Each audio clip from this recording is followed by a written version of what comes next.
Hello and welcome to a Sports and Songs podcast bonus episode. My name is Dan. Today we'll be doing a bonus episode on the Minnesota Twins 2025 roster projections. Right now, the 2024 season just ended. The 40-man roster is getting put into place. We'll go over that today and then help decide what the starting lineup, what the roster will look like in 2025, pending any free agent acquisitions, trades, and those types of options, things that are out on the table. There's a lot of suspicion, a lot of questions right now in the offseason with the Twins for sale. We're going to set that aside. I'm not going to get into that. We're not going to delve into the Twins' sales. Should have nothing to do with the roster and setting the roster and what the offseason moves will look like. Let's jump into it here. What I'll do is bring up the spreadsheet to show what we're looking at here as far as how I'm coming to these conclusions. For the Minnesota Twins, spreadsheet here shows the Minnesota Twins 40-man roster in this segment right here by position. And then we can show here beneath that the subsequent St. Paul Saints groups, the AA Wichita Wind Surge down here, all the way down. This is a depth chart by organization, down to the Cedar Rapids Colonels, down to the Fort Myers Mighty Muscles, and the Florida Coast, Florida Complex League Twins, and the Dominican League Twins. In all, this spreadsheet is showing the 233 players currently on the various rosters and the 29 top 30 prospects right now. Typically, there's a top 30 prospect list. Twins do have that, but one of them was elected free agency. So I don't have that player on here. The Twins currently have 29. Now, what I've got for the shaded cells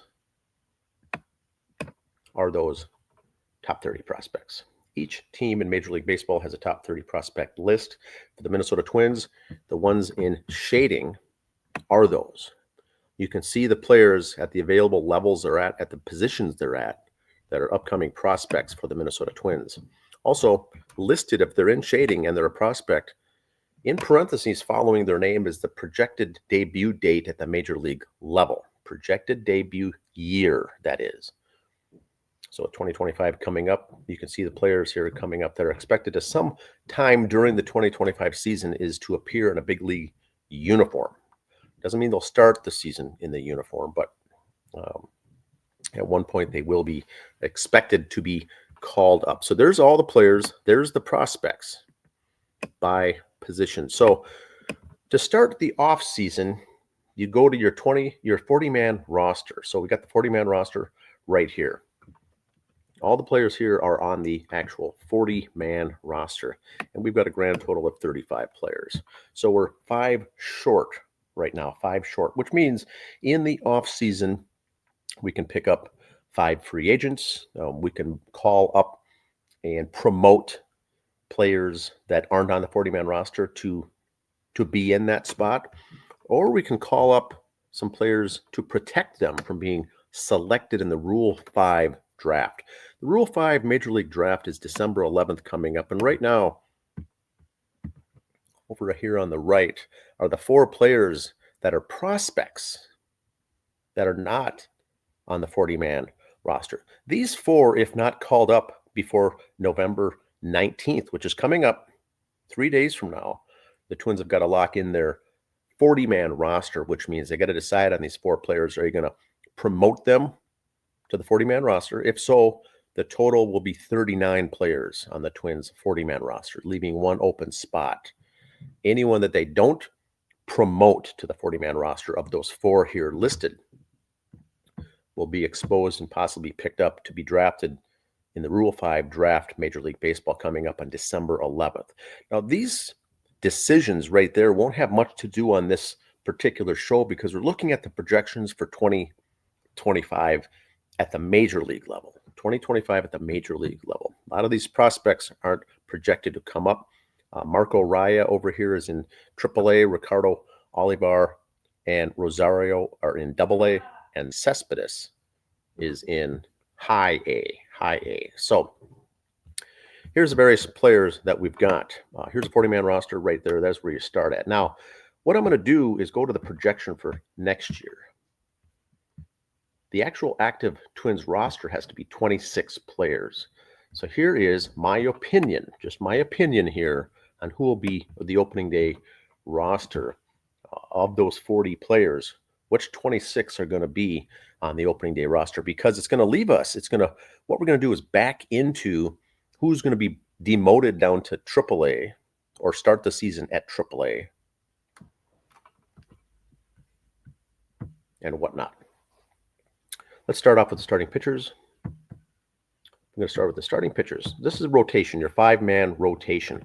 I've got Lopez, Ryan, Ober, Padak, and Woods Richardson in as the starting opening day starters. And then in relief, Twins usually go with 8 men in the bullpen: Alcala, Duran, Jax, Sands in long relief, Stewart will be back, Tonkin is currently on the team, Justin Topa should be healthy all year. And what I've got here is Louis Varland on the big league roster, but in a relief position.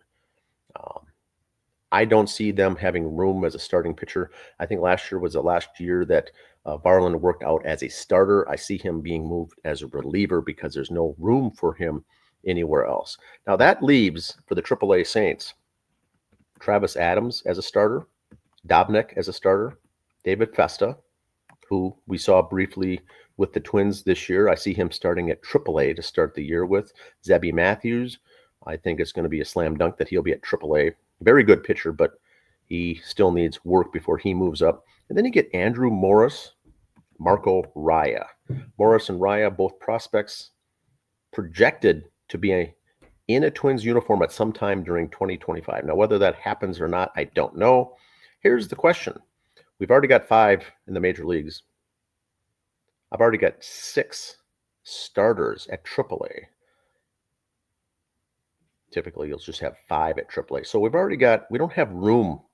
We're already over the limit. Now, I'm not taking into consideration any injuries here, which always will be the case. Which leaves the question marks is Matt Cantorino, Corey Lewis, and Brent Hedrick as question marks. I don't know if they're going to start the year at AAA, Major League, or what they're going to do with them. Cantorino was highly looked at in 2023 to make the Twins roster in 2024. He got injured, never saw the playing field at all in 2024. So I'm guessing he'll start in 2025 at the AAA level or even AA level. But like I'm showing here, there's already no room for him at the AAA level. Look for him to advance quickly. If he does well in AA, move up to AAA, and he could be up in the starting. The Twins really, really like him. Corey Lewis, another starter, another prospect, and another starter who's projected to be in the Twins roster in the starting or a relief role sometime in the year 2025. So we're getting jam-packed for pitchers. And then we still got Hedrick to deal with, who should be opening day roster for the Minnesota Twins, but I don't see where he's going to fit in. Some projections have Chris Padak going into a relief role, which certainly could be the case. But even with him moving into relief, we've got a lot of starting pitchers here to deal with over the course of the year. Lewis, I see him as the low-hanging fruit of the prospects. Matthews will certainly be up. Festa, I think, will be in the mix right away. But look for Morris and Raya to move up, I think, before Lewis. So that's starting pitchers. Then down here at AA, we've got the guys that will fall down there. I've got 4 already there. Whoever falls out of the AAA is going to move down to AA. Now, relief pitching. We've got our 8. I don't see Alcala going anywhere. Duran, closer. Jax, setup man or closer. Now you got Bischoff here. You got Daniel Duarte. Twins DFA'd him, signed him back, and so he's on the team. Duarte's not going anywhere. Funderburg, the lefty. Ronnie Henriquez. Jensen. Moran. Giovanni Moran spent the year last year off the Twins roster, injured for the year. He's going to be back. He might be on a short leash. And then you got Jalen Nowlin and Rozek in the mix. Rozek is also a starting pitcher. The reason I moved him over as a reliever is, once again, there's no room for Rozek. He's a local Minnesota kid, Burnsville, Minnesota native, pitched for the Mankato State Mavericks. So you got Rozek here in a relief role is where I'm thinking they're going to start him. So there's a lot of talk on the Twins, Minnesota Twins, whether it's on social media or whatnot, that the Twins need starting pitching. They need to get a big stud starting pitcher. They need to get a free agent starting pitcher. They need to make a trade for a starting pitcher. Well, as we've discussed here, there's very little room to pick up anyone. So in the offseason, if the Twins do get a starting pitcher, my guess is maybe one person. They're not going to be getting, a handful of starting pitching because of how deep they are. I don't see the Twins cutting any of these players as well. So relief. Last year, the most activity in the Twins organization was relief pitchers. The Minnesota Twins signed about a dozen relief pitchers last year in the offseason. Not many of those made the media. Not many of that made the mainstream media. Not many of those were talked about. But the Twins went overboard on picking up relief pitchers. Now, coming out of the 2023 season, the Minnesota Twins finished, I think, first or second for best bullpen in Major League Baseball. Best bullpen. Best bullpen in 2023. And what they do in 2024 is go after and stock up on more relief pitching. Now, did they pan out or not? Some did, some didn't. But they went after relief pitching. What I've been hearing on social media is the Twins need more relief pitching, and they didn't do enough last year in picking up relief pitching. They didn't do enough, didn't make enough moves in relief pitching. That's certainly not the case. The Twins made huge number of moves in relief pitching in the offseason. Now this year, if they pick up any more, someone's got to go. So you're going to need depth. So look for them to maybe pick up a pitcher or two as relief in the offseason. But they're pretty stacked already. Now, one thing I'm not taking into consideration here is injuries. There's always going to be injuries, so you're going to need some depth. Now, going down to AA, I've already got 7 pitchers slotted for AA in relief. And there's going to be eventually throughout the year promotions from AA to AAA and then AAA to the majors. So you're going to see some promotions to fill some of those spots. But there's not much room for we're not depleted, if that's the thought. There's plenty of relief pitching for the Minnesota Twins, plenty of depth. Catching. Let's move over to catching. Jeffers and Vasquez. There is some talk or speculation that Vasquez is going to go. He'll be dumped, traded, released, whatever. Vasquez is making $10 million this year, so they've got a decision to make there. They can't just cut him. They've got issues because they signed him to a 3-year deal 2 years ago. So there's still 1 year remaining. So odds are they will keep him, veteran leadership there, but he's $10 million. So it's an expensive proposition. Now, the Twins do have Camargo down in AAA. He's part of the 40-man roster. You also have Jefferson Morales and Patrick Winkle in AAA. So one could argue that there's a lot of depth even at catching with those players out there. A lot of depth at catching. They could get rid of Vasquez because they do have some depth. Now, look at the depth for first base for the Minnesota Twins. Nothing for the Twins. Not even a first baseman on the roster for AAA. And only one first baseman on the roster for all of AA. So when you hear that the Twins need a pickup at first base, they need to acquire, sign, do a trade, get a first baseman in. Yes, now that does make sense. You are going to need free agent acquisition in the offseason for a first baseman. Whether they bring back Santana or not is a separate issue, but the Twins will need a first baseman. There is no one in AAA. And Aaron Sabato, the former prospect, hasn't been doing well, has dropped off all the lists of prospects, is sitting down at AA. I am not sure if the Sabato is going to be moving up anytime soon. if at all, to the major leagues. So the Twins do have room at first base. Now, what the Saints do is typically carry three people at catcher, three catchers. And then they have a catcher and a backup each game. And then who's ever the third man out, they'll slot in at first base. That's how they do it down in the minors. They'll have that extra catcher just play first base. So they don't have a true first baseman in AAA. I do see there in yellow, my projection is the Twins will make a free agent acquisition in the offseason. Now, is it going to be a $30 million player? Is it going to be a $20 million player like the fans want? A $10 million player? I don't know. This is the Minnesota Twins once again. Don't expect them to go after a big name player that the Yankees, Mets, or Dodgers are going to get. Look for a mid-range first baseman there, probably on a 1 year or 2 year deal.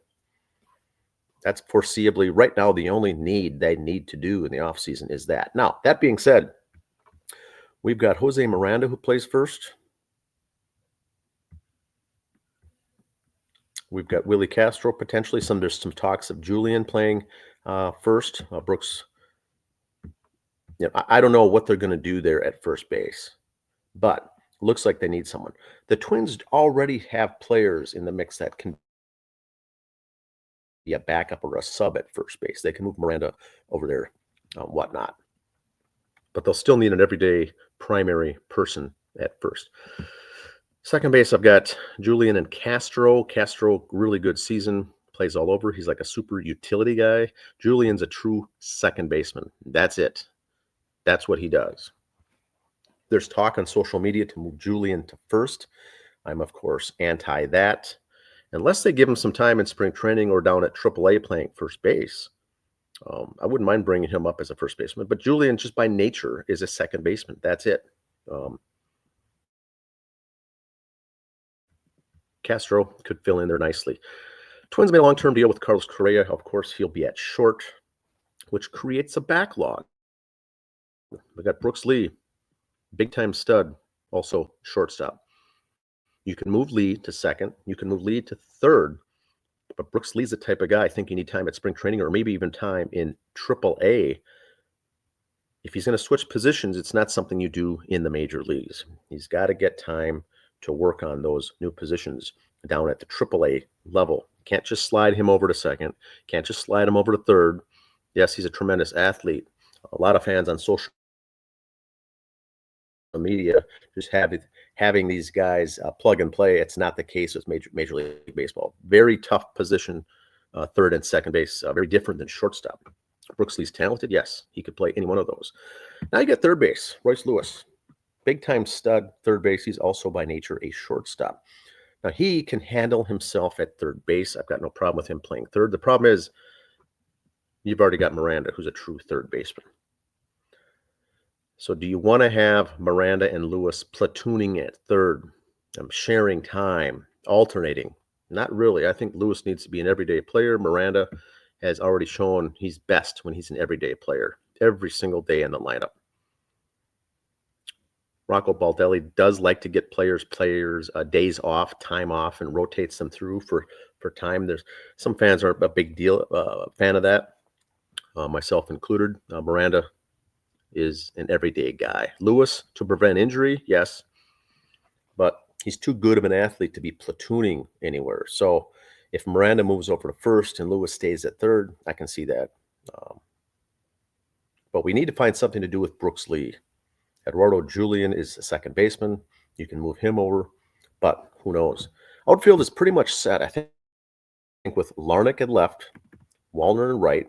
Remember, Max Kepler gone. So Wallner will get a chance to be an everyday right fielder. Buxton signed to a long-term deal is going to be your everyday center fielder. Baldelli does not like everyday players, like for instance, Buxton doing every day at anything. So that's why we got Austin Martin ready to go here. Typical team will carry 4 outfielders. Martin can play left. Martin can play right. Martin can play second. Martin can play short. Austin Martin is one of those utility guys, too, that's very valuable to have on your major league roster. Can plug and play all over the place. He could answer at second base. He could be plugged in at shortstop. He can play left field or right field. So very good options there. But this is what I see for the Twins 26-man roster. 26 men right there. What I'm showing is 25 plus the item in yellow as an acquisition. Now this gives us the potential problems, if you will, going down. Peyton Ellis or Elas is a projection to come up in the 2025 season at second base. Peyton Elas, very good player. Well, Julian's got his work cut out for him to lose a spot there if Elas comes up. Castro can play all over, so that'll be interesting to see how they do that. Also, we've got injury. If there's a potential injury at second, Elas can come up. Anthony Prado at short has played a long time in the minors. He's ready to come up. As you notice, he's not a prospect. Probably not going to bring him up. He's not a prospect. Unless there's an injury or some exception to the rule, Prado will probably play the entire year at AAA for the Saints as their featured shortstop. Like I said before, if there's any injury at shortstop for the Minnesota Twins, there's a plethora of guys that can play. Correa, Lee, Lewis, Castro, Martin. All those guys can play short. There's also been talks about trading Carlos Correa. Fair enough to discuss that. I don't see that happening. There's also been talks on trading Brooks Lee. There's been talks of trading Royce Lewis. I think at this point, all those is talks. I don't see the Twins departing with Correa at all, and more than likely not Lewis. Brooks Lee, maybe. You can get a lot for them. The problem is the second half of the season, Lewis and Lee didn't do much, so their stock is not going to be that high as far as trade bait. You're not going to get a blue chipper in return, as both of those guys fell off the last 2 months of the year. The second half of the year did not do much damage. They're both tremendous players, but the year got to be very long for those two, and they just kind of fell into a slump at the second half of the year. So their trade bait value is, I believe, less. Now, AAA Saints, Michael Hellman. Hellman is on the 40-man roster. I've got him there at left field. I think he plays all over in the field, but he's also an infielder. He's another utility guy. Michael Hellman could be another, in a year or two, another Austin Martin, another Willie Castro. There's also been talk on social media of potentially trading Willie Castro. Now, his stock is the highest. And as a utility guy, we do have Austin Martin. As a backup, you could bring up Hellman. Hellman's ready. He played at the major league level a little bit last year, but he'll start the year, I think, in AAA. Will Holland, another good athlete in AAA. They could bring him up, but he's not a prospect. He's not someone they're going to be looking at bringing up, but he's got talent. Trade bait? I don't know. I don't think so. Good athlete, though, but I don't know. Carson McCusker in right field for the Saints had a really tremendous year last year. He's that big, tall, 6'8" outfielder that hits for power. Twins could bring him up as well if there's a problem with Wallner. The person to focus on is Deshaun Kiersey Jr. Center fielder has pretty much done everything at the AAA level. Twins need to bring him up, but there's no room. No room, as we can see. Can he make the opening day roster for the Twins if they go with 5 outfielders? Yes. If there's an injury to one of those 4 above, he can certainly slide in. A tremendous center fielder. I wouldn't want to see him playing left or right. He is a center fielder. I wouldn't mess with mixing into the mix there because Manuel Margot is gone after the 1-year deal to back up Buxton in center. Kiersey might be that guy.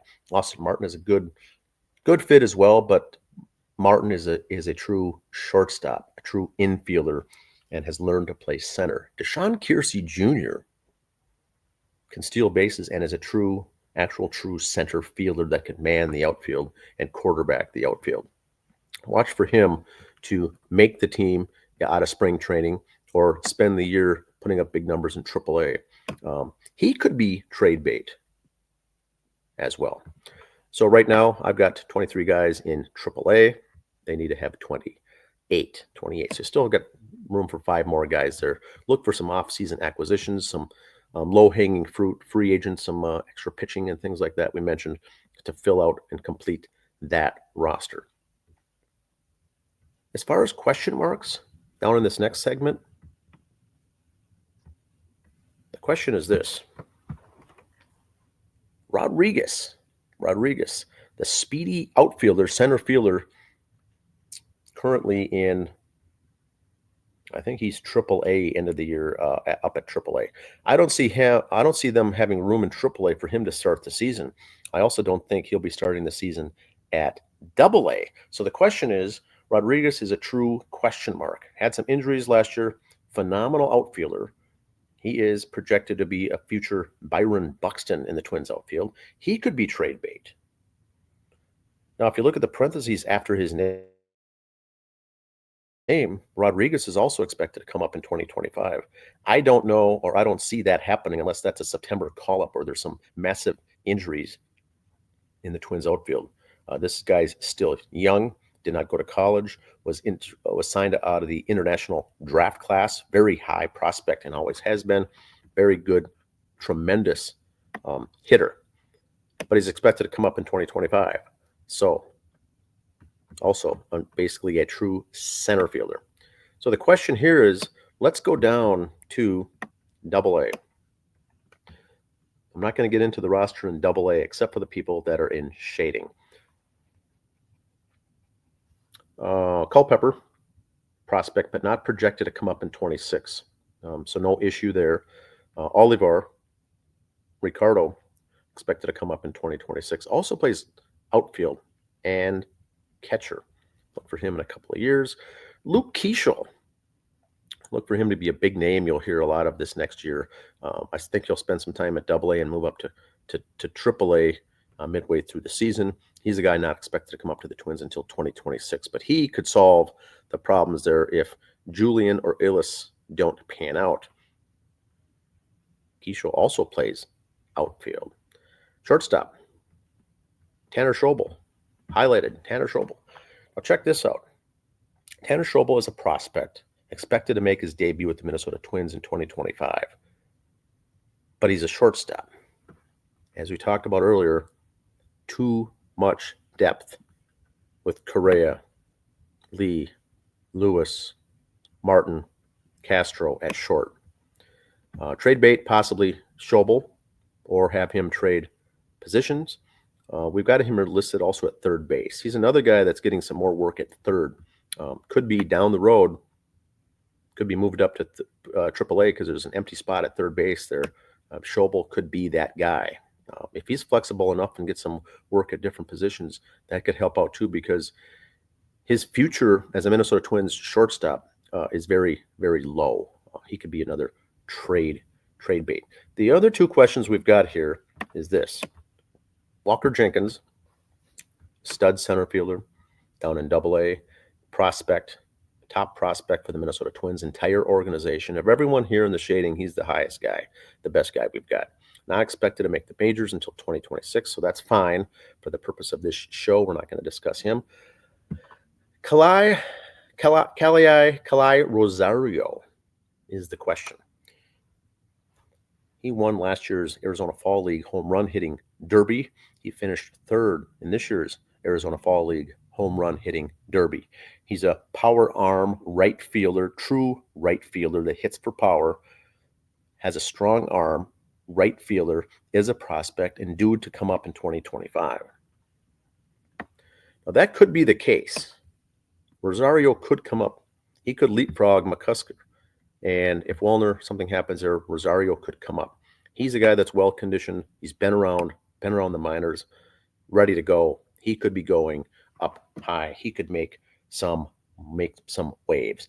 Because of his stock is so high right now, Rosario, the last 2 years, really, really good. Look for him to be possible trade bait as well to get someone good in return. The room for Rosario making it up to the bigs, unless something happens to Wallner, he's there, but he's a couple years out and could be interesting. Now, Rosario, check this out. Rosario still is sitting over here, not on the 40-man roster, and is exposed to a Rule 5 draft. That's why he's very interesting. Number 19 prospect for the Minnesota Twins, has a lot a lot of way to move up, but very tremendous athlete, very good, gifted athlete.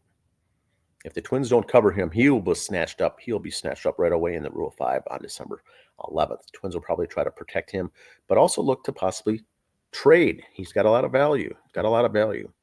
So off season, here's what I see for the Minnesota Twins is really their need, and their only need is a first baseman in the offseason. So Twins, my projection should be fairly quiet in the offseason as far as making moves in the hot stove. They do need a first baseman. Now, that being said, they can move players over. Miranda, they could bring up Aaron Sabato.